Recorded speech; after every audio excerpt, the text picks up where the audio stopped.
I don't do a count as to who has seen the most football games for one school or whatnot, but Charlie White, he is the father of George White. He played on the state championship team when Bo Henson coached EC Glass back in 1988. Charlie will tell you he did not contribute to that, but hey, he was on the scout team, so he contributed, right? Right. Charlie White may not always be right, but he joined me on the Sports Buffet podcast, and he gave a unique perspective of a statistician going crazy in a press box one time, too. Here's Charlie White on the Sports Buffet podcast. Talking to Charlie White, EC Glass fame. Now, I think when I originally asked to talk to you, you're kind of like, why? Because I'm not a big fish. Why do you want to talk to me? Well, you are a big fish. You're a very big fish. Now, let's give a little bit of background. Your ties are obviously, I would call you a Lynchburg legend. Maybe I'm giving you too much credit. I would say you definitely are. But you played at EC Glass. Yeah. Before the state title, correct? Yes. Okay. No. Well, yeah. I was there when we won the state title, but I was not a contributor. Correct. Oh, my gosh, I didn't mean to sound it like that. No, it's accurate. Your son actually played quarterback and was pretty good from what we all know, George White. I promise I won't try to call you George during this conversation, but call me anything, Bob. I can't promise that won't happen. Yeah. And fun fact, I know somebody else in the White family listens to my podcast, or he's listened to a few. I would assume that's probably my brother. Correct. Well, there's at least three of us. I know my son does. So I've hit 3 White members. So this is. Yeah.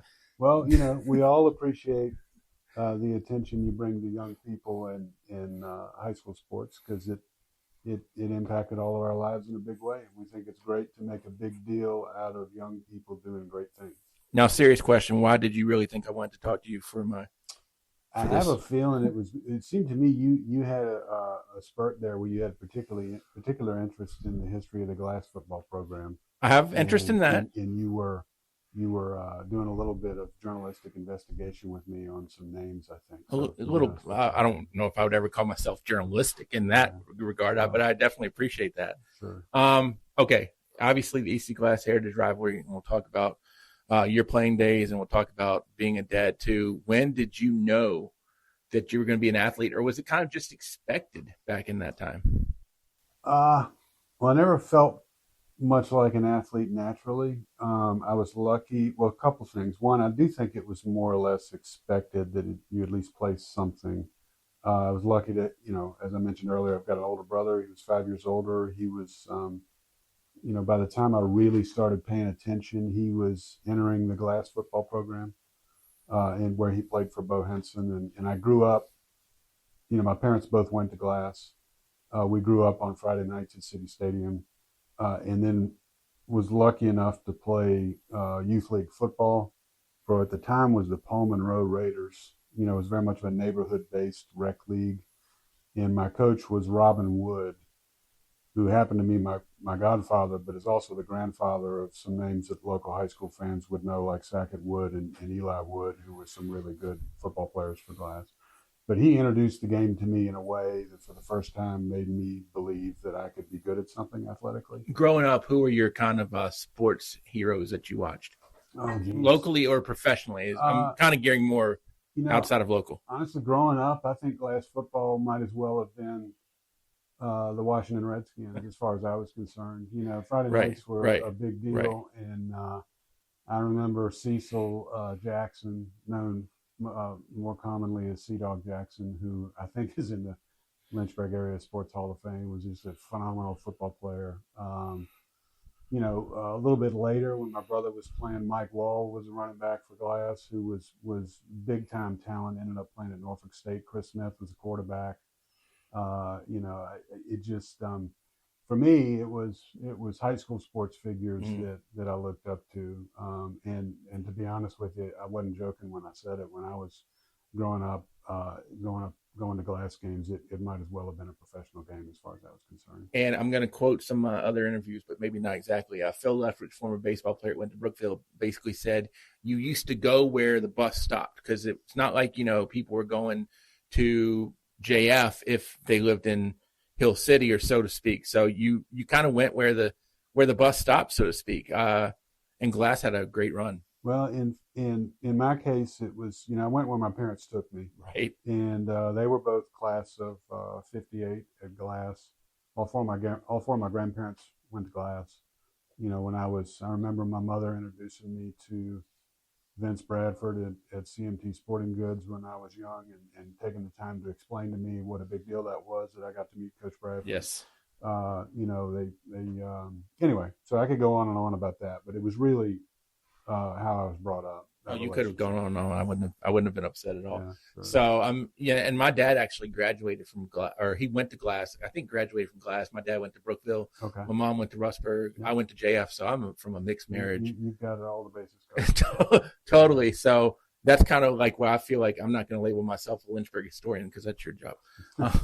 But high school football has been a big thing because everybody's got stories of Vince Bradford or Danny Davis when you go to Rustburg, or Bunker Hill when you went to Brookville. I mean, there's tons and tons of stories. Talk about the first Jug Bowl that you remember as a kid, as a fan.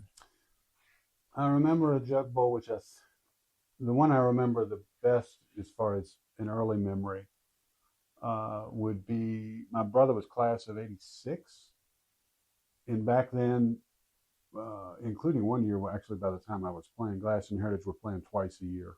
Right, Western District back then. It was Western District, and the first game, they may have exchanged the jug on the first game towards the beginning of the year, but really the second game of the year, which was game 10, right, was thought of as the Jug Bowl game. And it wasn't uncommon for them to meet in the playoffs in the late '80s, early '90s either. That's right. My junior year, we played 3 times. But in any case, the earliest memory was a really close loss my brother's senior year to Heritage. I guess that would have been the '85 season. I want to say the final was like 16-13, whatever it was. It was a 3-point game. And I just remember the outcome of that game and it being, feeling like a really big deal in our household.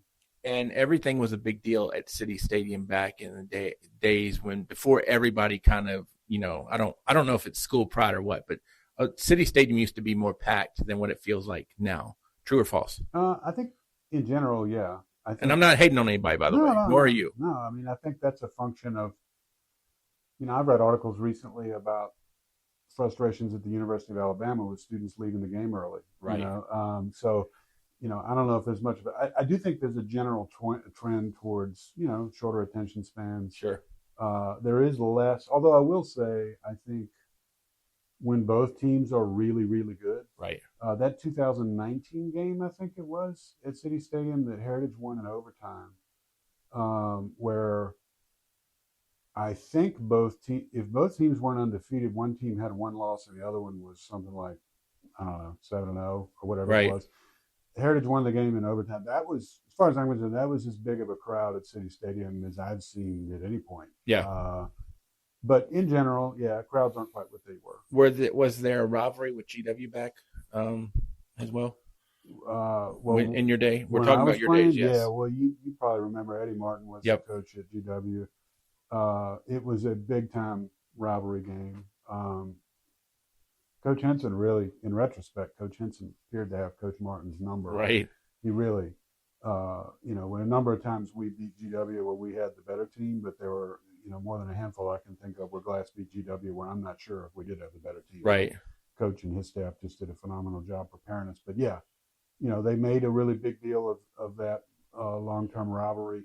Coach Martin, I can remember Coach Martin sort of adding to the sense of rivalry because he was such a competitive guy. He'd occasionally, I can remember once or twice him saying some things that added to the to kind of the juice in the rivalry, so to speak. And so, those were some great games and memorable ones for sure. Now, I actually got to interview Coach Henson back in 2011 before he went into the Glass Hall of Fame. He kind of described himself maybe not as a class clown, but more of, I'm over there signing autographs and people like Joel Hicks and Eddie Martin are super, super serious. I've got to imagine that Coach Henson had that super serious, intense side as well. He did. I never saw the class clown side that you're describing. His words, not mine. No, I get it. I'm just saying, I'm sure he said that. And that may have been the case in interactions with his coaching peers. But Coach was, he was the perfect coach for us. He was the perfect coach for me. But he was a very intense and demanding coach, and had plenty of fire in there. That's for sure. Why was he the perfect coach for you guys, you think? Coach had, I think, the most successful coaches we've had at EC Glass have had a gift for connecting with every aspect of our collective demographic. You know, the student mix at Glass is unique, to say the least. It is, yeah. And it's when you get everybody together working together. It's, in my opinion, I'm biased, but I think it's a uniquely beautiful thing to witness. But it takes a special personality who can connect and motivate and get the most out of folks coming from all different backgrounds and get them working well. And it's a little bit of an intangible in terms of your ability to evaluate who has it and who doesn't.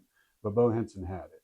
You know, I mean, he could walk into any neighborhood, any zip code of any household in this city, living in any circumstance or from any demographic, and connect with them in a way that not many people can.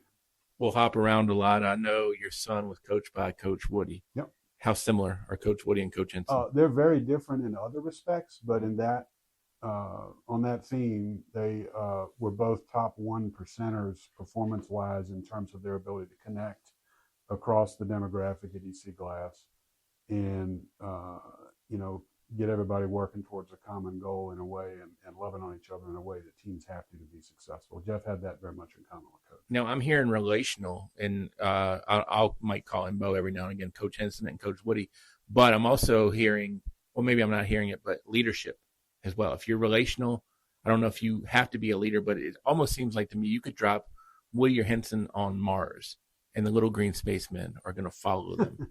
I think that's probably right. They're definitely leadership styles were extraordinarily different. Right.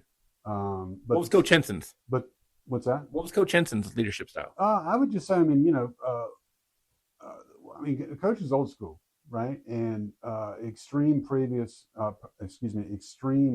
placed on physical toughness. I'm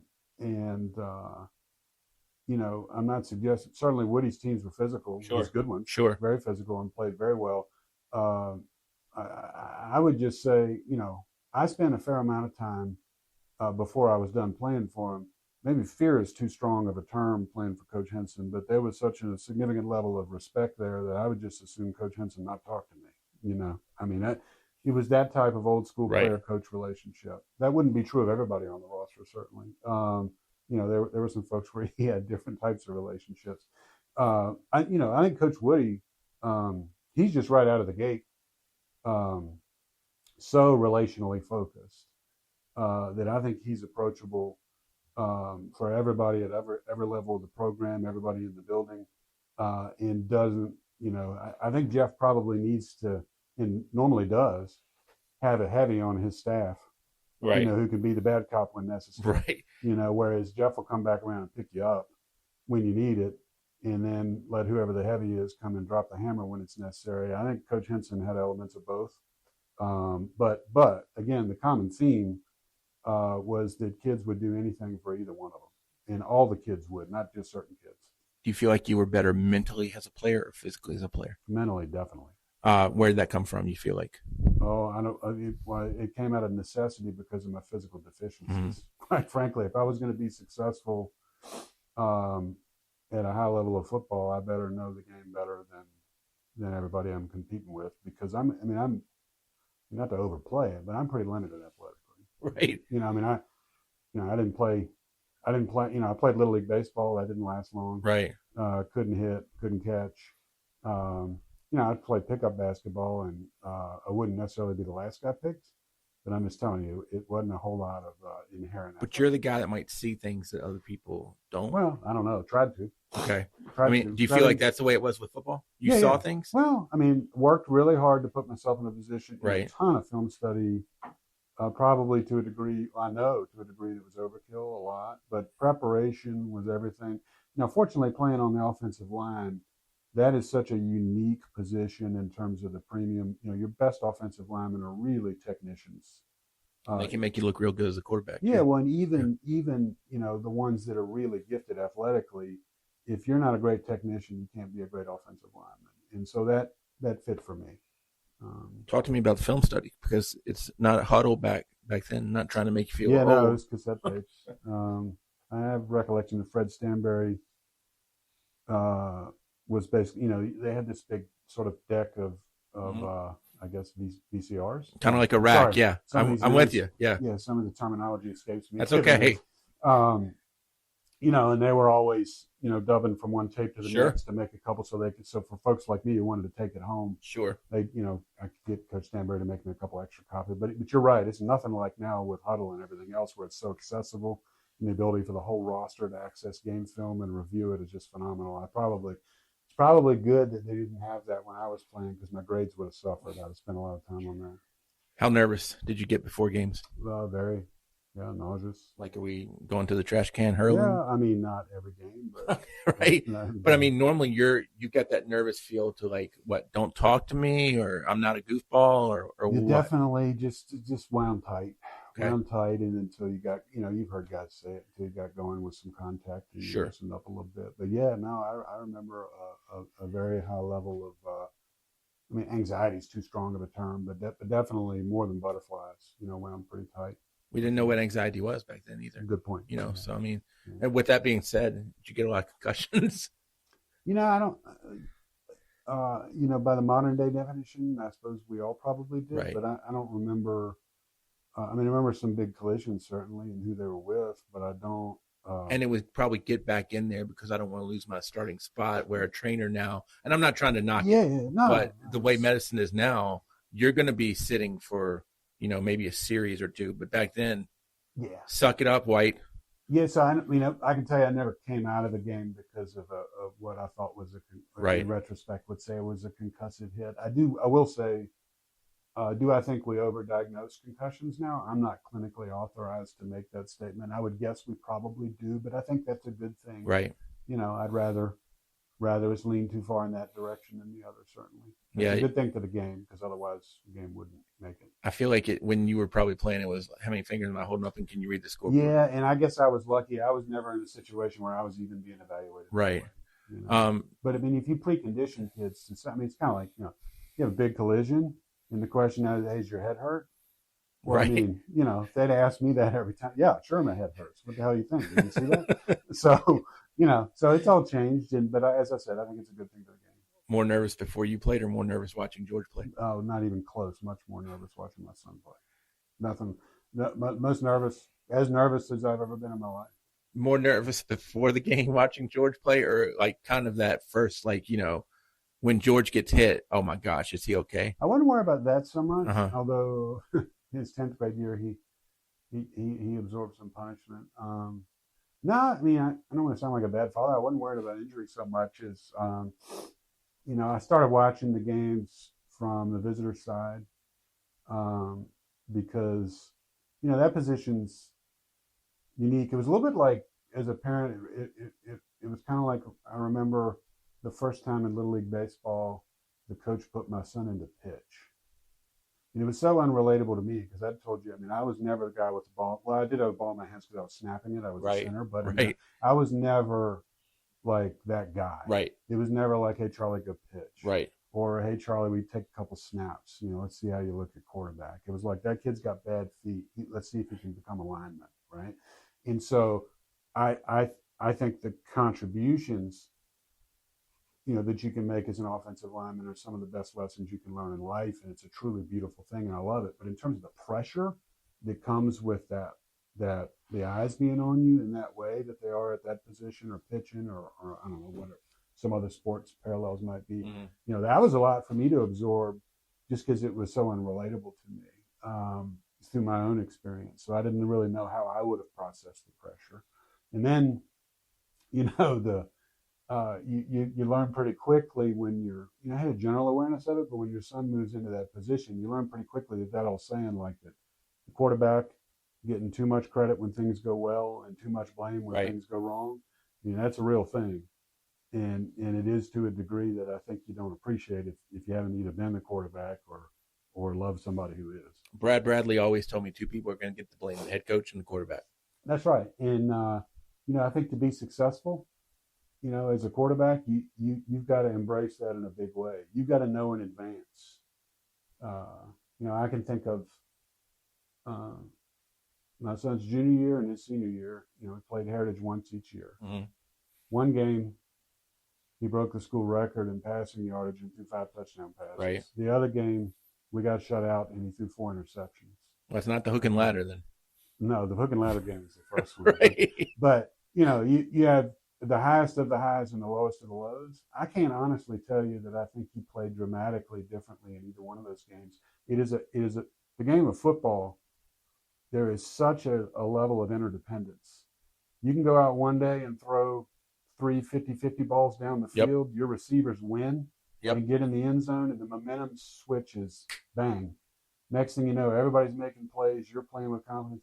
You go out a different time, and that 50-50 ball either isn't caught or it's picked, and momentum starts swinging in a different direction. And next thing you know, you think you're the worst quarterback in the world. And in the other circumstance, everybody thinks you're the greatest thing ever when your preparation was the same. Right.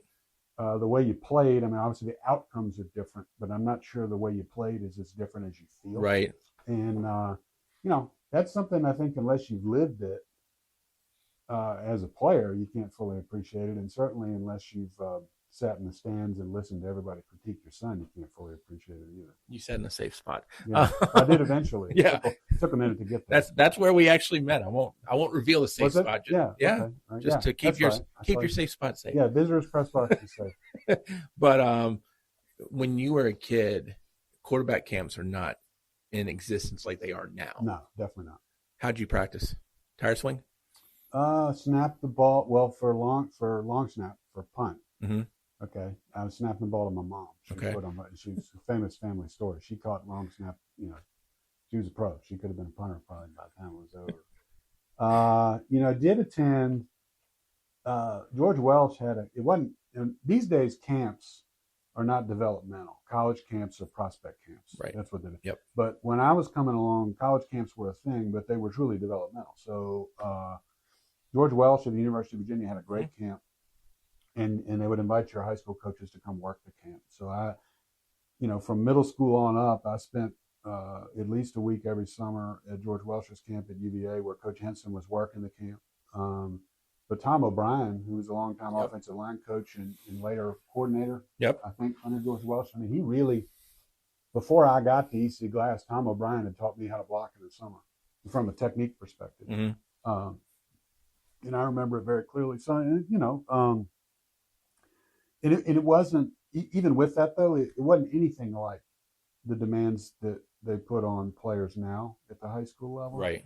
I mean, by the time I got to the varsity level at EC Glass, there were expectations about being in the weight room. Now, let me interrupt real quick. But this notion that you could never miss, that wasn't a thing. Did Coach Henson run the offense, or did you have a quarterback's coach, or how'd that go? Or do you remember? I shouldn't say do you remember. You didn't get that many concussions. Well I mean, Coach Henson was definitely in charge of the offense, but by the time I came through, I don't know what it was like before Johnny Palmer got back involved with the program. Okay. But at some point during Coach Henson's tenure, I think it was probably my brother's senior year, Johnny Palmer, he'd been the coach, of course, at Hampton, then at Glass. Mm-hmm. And then he, I believe, retired from coaching and was an assistant principal. Okay. So by the time I got to Glass, he was an assistant principal, but he was back coaching as an assistant coach under Coach Henson at Glass. And he was essentially the offensive coordinator. Okay. And so that gives you a sense for how lucky we were as players. I mean, you had Coach Henson as the head coach, who's a Hall of Fame head coach and one of the best to ever do it. You had Johnny Palmer, as one of the primary assistants. Ed Dellinger was active in the offensive game plan, I believe, as well, as was Dickie Burge, who was the offensive line coach. But to play, my impression, of course, I never stopped and said, hey, who's ultimately making the decision over here?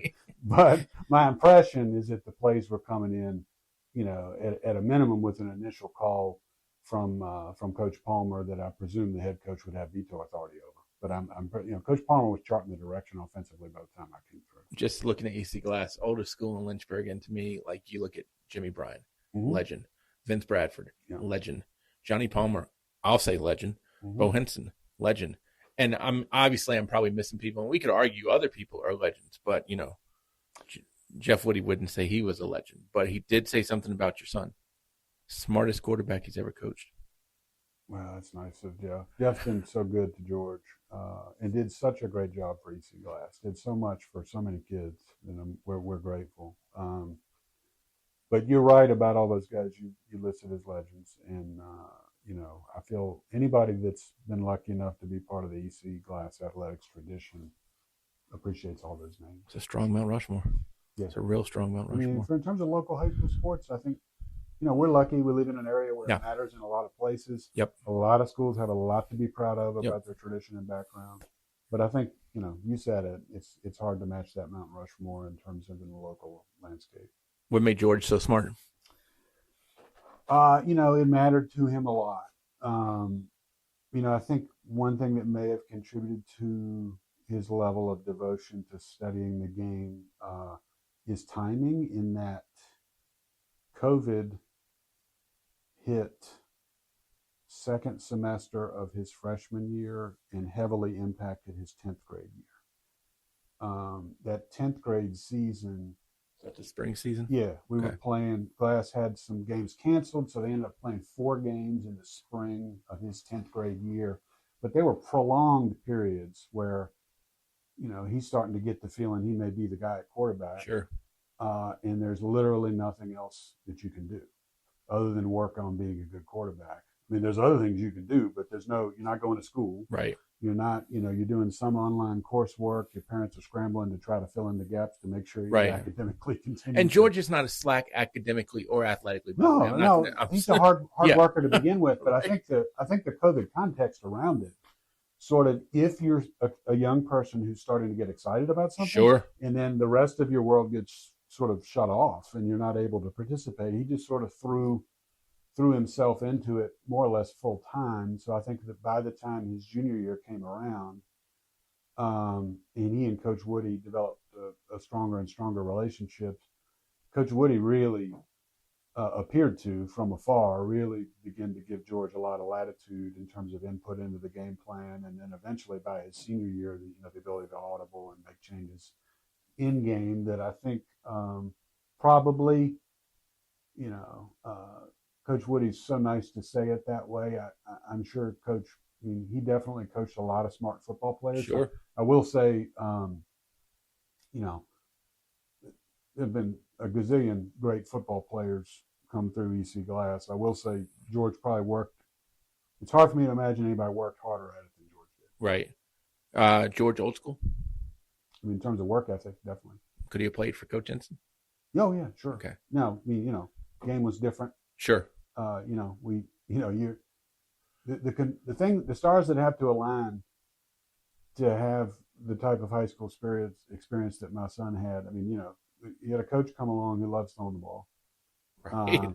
You had a coach come along who was, just by his style of operation, was willing to give George the latitude so that he could leverage his mental preparation in a way that if you were if you were more controlling, right. Some coaches, it doesn't make them a worse coach. Sure, I get where you're going. It just means they have less interest in giving the player latitude to make decisions. Right. So maybe that's an asset you have that doesn't get exploited as right. much. And then the people around you. I mean, Mike Thomas at running back. I remember the next year, I was watching Glass scrimmage Highland Springs or somebody. And we, Glass had George had graduated, Mike Thomas is a running back. And we have a quarterback battle going on between Max Callaway and Marty Cottrell. Mm-hmm. 2 great kids, right. Great players. And I remember somebody texted me and said, which one of the quarterbacks looks better? They weren't at the scrimmage. And I said, the one who's handing off to Mike Thomas. Because Mike, both those guys sure. are great quarterbacks. George had a good career. The common thread all of them had is they got to turn around 15 times a game and hand the ball to Mike Thomas. Right. Okay. And whoever's doing that is going to have a chance to get the safeties creeping forward to stop the run, and is going to get better matchups down the field. Yep. And then if you've got Eli Wood to throw the ball to, that'll make you a pretty good quarterback. So pretty good wood to throw to. Yeah. Barry Gilbert. I mean, right. Yeah. I hate to even start naming names because the stable of receivers. So anyway, I mean, you need a lot of stars to align to have a lot of success, and that is to me one of the biggest, most beautiful things about football, is that more than any other sport, you think about every other team sport I can think of, everybody gets a turn with the ball. Yep. Football, that is not the case, and that's for a reason. It's because you need everybody sacrificing for the guy who happens to have the ball or happens to be getting the ball to be successful. And you can be unlucky. You can come along at a time just like I could have been. If I had come to EC, when I was in 10th grade, EC Glass went 14-0 and won the state championship. Okay. That's the state the program was in. I could have been a 3 times better football player than I was and come along at a different time, and my football experience would have been not nearly as rewarding. The same for my son. Right. He could come along when Glass football was struggling instead of the position it was in, then it would have been a different experience. How much football talk went on between you and George to maybe where your significant other had to say, stop, this has got to stop? She never said stop. She loved it. If anything, we were all on the same page because she was, I married a former Glass cheerleader. Her dad won the Rucker Cup at EC Glass, which is, that's a conversation for another day, but is a probably 80-year-old trophy awarded annually to what is the Rucker Cup? Well, if Kay Vaughn were to hear this, she would be upset with me because I cannot recall who Mr. Rucker was. I should know that. Okay. But it's essentially awarded to a Glass football player who exhibits. You need to be a good football player. First of all, you need to be a team leader on the field, but also to be a team and school leader off the field. Combination of essentially citizenry, leadership on the field, leadership in the program. Gotcha. And that is awarded and has been awarded, I think, for approximately 80 years to typically a senior football player at EC Glass. And my wife's father is a Rucker Cup winner. Okay. Matter of fact, his ashes, when he passed, were interred in the columbarium in his Rucker Cup. Okay. Wow. So, so with that as context, there wasn't a lot of conversation about us talking about Glass football too much in the household. You can understand that. And, we saw it as a positive influence on our son. And so we encouraged it. Obviously academics had to come first. And if we ever saw evidence that was deteriorating, we would have intervened, or at least in theory we would have. But that would have caused us to, we would have had to regulate our own enthusiasm to get our priorities back in order. But it was a special time for our family. Now, you are George's father, which means obviously that George did not succeed you immediately as the Glass quarterback. There were some in-betweens. Oh, sure, and in different positions too. How important was it that you're still a Glass fan, even before George comes along? Because I'm assuming you still follow. I've seen you at football games where George is not there. Sure. So why still be a Glass fan when you don't have the dog in the fight, so to speak? Well, the high school's done so much for our family and so many different members of our family, and also just being Lynchburgers. I feel like, again, there's so many biases I have around this in terms of being pro-Glass and pro the Glass football program. But I feel like when you look around the community and you look for examples of where you truly have people from all walks of life working together towards a common goal and celebrating successes, each other's successes. I'm hearing reasonable out of that, because I didn't see you throw any trash at a football player or coach from when I met you. I mean, you have to be that reasonable fan as opposed to not the okay, I got you. Psycho. Yeah. Well, that's kind of you to say. I just mean I think Glass football, when Glass football is going well, right. It represents the best of our city in terms of multiple zip codes represented, all walks of life represented, a mix of kids demographically that is really unique. I mean, it's hard to find examples as you look around the city where it's quite like that. Sure. Now, I'm heavily, there are other examples, but to me, it changed my life in terms of my outlook towards the broader community, my outlook towards people who were different from me. It changed who I am as a person. I know it changed my children's lives going to that high school and having these athletic experiences together. And I think football in particular, you look at other sports, there are other sports that bring that same benefit, but it's not quite the same. There are other sports that tend to be dominated by one demographic or another, one neighborhood or another, one income level or another. If you go with the stereotypes, Glass football, when it's done really well, that's not the case. And so because of that, that keeps me coming back. And also when things aren't as good, when the program's not doing as well, I just believe it's an area where they deserve our support because practicing football is hard. If you're around people who are not around young people very often, you can tell because they gripe about the state of our youth. Yep. Now, I for one, would contend that our young people have not changed much at all. I think the adults around our children have changed a great deal. Um, for our young people who are willing to go and sacrifice and go through the difficult practices and play for each other in a way that football players are asked to, that it really encourages me about the future, and I want to support that. One more question before we do the name game real quick. You talked about the hook and ladder play. Yeah. What'd you think? When it was, because it looks like Glass is dead. Yeah. And they're at I want to say, inside the 10. And I want to say it's second or third down. Yeah, so we're down. This is what I remember. We're on our own 3. Okay, yeah. Okay, it's late fourth quarter. Yep. We're down 7. So if we're down 7, Heritage is up 42-35. Okay. Wow, you got a better memory than I the broadcaster. The final was Heritage won 49-42. Yep. Okay. And these were our last points of the game. So it's 42-35. On second down, George overthrows Eli. Eli Wood is running a deep cross over the middle. George drops into his own end zone. Just misses Eli. But if Eli caught it, I don't think, I think he probably scores. Tie game then. 7-yard touchdown. Yeah. Or at least 1 point. Yeah, and there was this feeling, I will share, this was my last game in the home press box before I ran into it. So I'm in the home press box keeping stats. I've got Tom Trice sitting to my right, who's, Tom. Yep, legend. And then the poor scorekeeper sitting to my left. Okay. Okay, or the clock operator, rather. Right. He's sitting to my left. And I think it was third down.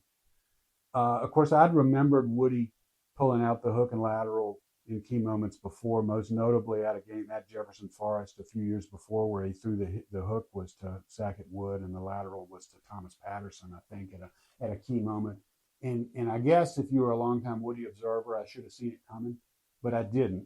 We had a nickname for him on the radio, Mad Hatter. Yeah. Because you don't know when something's coming, but you don't know when, and you normally think it's going to be early. Go ahead. Yeah, well, it seems obvious in retrospect. But in any case, I remember the hook in this case was to Laverius Gilbert, Vari Gilbert, and the ball was tipped at the line of scrimmage. And so not only did Vari, deliver a perfectly, you got to catch the ball, Sure. You got to lateral it, you got people bearing down on you when you catch that hook that are going to drill you as soon as you catch it, or you might. So it's already, an important job for Vari Gilbert to make a good pitch. But when the ball's coming out, Right. and it's tipped right at the line of scrimmage, there's a million times that ball is not caught, or Right. if it's caught, it's not caught cleanly. Well, he makes a clean pitch to Tayon Mosby, and he, the rest is history. Got up the sideline and made the safety for Heritage miss twice on the Yep. play to get in the end zone. Remarkable call. I will tell you that the reason that was my last game in the home press box is because I lost my mind. I had all this bottled up. Glass was losing at halftime of that game, Right. 35-7. And keep in mind, this is a jug bowl also. This is something I don't understand. Only Glass and Heritage people, I think, really have the true understanding of a jug bowl. Well, so we had gone, Glass was getting embarrassed Right. in the first half, getting run out of the stadium. Yep. In the second half of that game, to get back in it was unbelievable.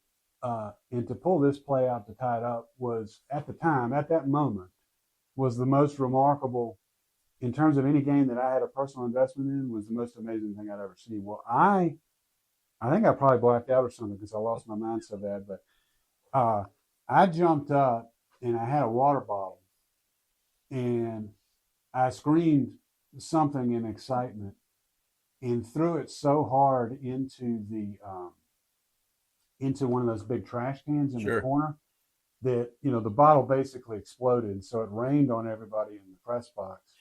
I had also, when I got up, I did not realize it, I had kicked loose the cord from the clock operator's controller that connected the clock operator mechanism to the scoreboard. Okay. And so I literally had this moment where I absolutely just go berserk. Right. Okay? Which I think is defensible at the time because I don't realize I had disconnected the scoreboard. Okay. I'm going to say it's defensible because your son is on the field. Either way, Yeah. but here's what happens now. Right. Because we've got this delay in kicking the extra point because the scoreboard goes blank. Right. Right. And I don't even know why this is the case. Well, the clock operator, who I hope hears this someday, was understandably not amused. And he was not pleased with me at all. And it also was the first time I realized the clock operator at City Stadium, people may not know this, and if you're watching a game at City Stadium and you're pulling for the visiting team and you feel like the clock operator is trying to give you a bad deal, well, the clock operator is a city employee and is not a homer. Right. Okay. Right. So he was not as invested in this touchdown as I was. Okay. Correct. And therefore, I think that affected, in addition to being rained on by me spiking that water bottle, I think in addition to a number of other factors, this game was played on a Saturday afternoon. He probably wasn't happy about having to work that day because that was the game that was on Saturday afternoon. He definitely wasn't pleased that I screwed up the scoreboard. And he let me know that I basically needed to cool it. I didn't know why the guy was so upset with me. I let him have it back. Anyway, the way it ended was with me writing a sincere letter of apology to the director of officials in Central Virginia, who called me, and we shared a really good laugh about it. And I just volunteered. I said, you let the clock operator know that I apologize for being so unruly. I'm going to sit in the visitor's press box from now on. So anyway, sorry for the long story, but that is what it was a good one. But it was a tremendous play call by Jeff, obviously, flawlessly executed. And incidentally, since I was the statistician, I will tell you, how you accounted for that 97-yard touchdown completion, for how you credited the receiving yardage, how you credited the passing yards.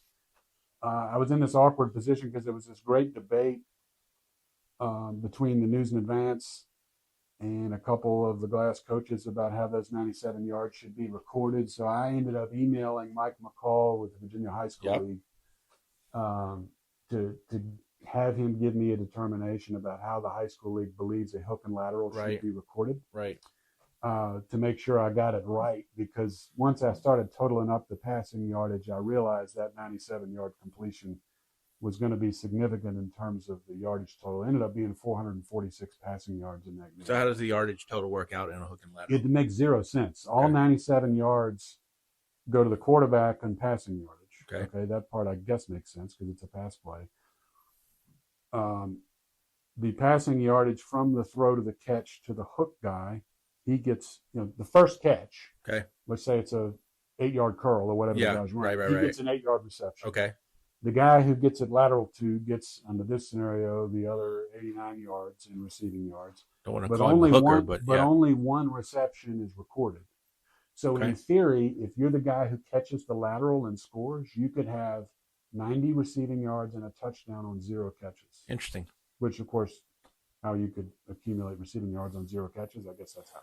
In any case. Well, and it goes from... That's a trivia. I can answer any trivia questions about high school. But then I found out later it's recorded differently, like for college and pro, I think. Wide world of sports, because the thrill of victory come back at that point, and then I believe a pick came somewhere after that. No, it was... so we score, tied up 42-all. There's 90 seconds left. Right. Okay. Brad Bradley, I can't remember the precise route he called, but it was typical Bradley, did a great job. Right. Got us in the coverage he wanted. Got one of our guys in a double move, had like a 70-yard completion for a touchdown to retake the lead with about a minute left. Okay. Glass got the ball back. We crossed the 50 on a big completion down the middle and crossed the 50, and we ended up turning the ball over on a fumble at the end of that play. He made a guy miss, and our receiver got down to about the 40 going in. Right. And was stripped of the ball. It was a good call. He fumbled it. Thrill of victory to the agony of defeat there. And a great play by the Heritage defender. I mean, they found a way. Tough one. Really good football. Did I bring up bad memories right now? Oh, man. Well, there's some of the best memories ever for me, and also tough one. I think that took me from the white family Thanksgiving dinner table to you get to sit outside and get the trash can. Great football game, and I will say this about Heritage and Brad Bradley. That program, Heritage, Bradley has done such a good job that he's brought out the best in EC Glass. I mean, Glass hadn't beaten Bradley very often But Bradley being that good and Heritage being that good has made Glass football better by trying to match that. You just heard from Charlie White. He is the father of George White. He played at EC Glass, and he saw a lot of Hilltoppers football, and he is still a proud supporter of EC Glass. What could come next on the sports buffet? You've just got to keep listening, but I can guarantee you some EC Glass, some Heritage, and much, much more. This is Bob Alvis.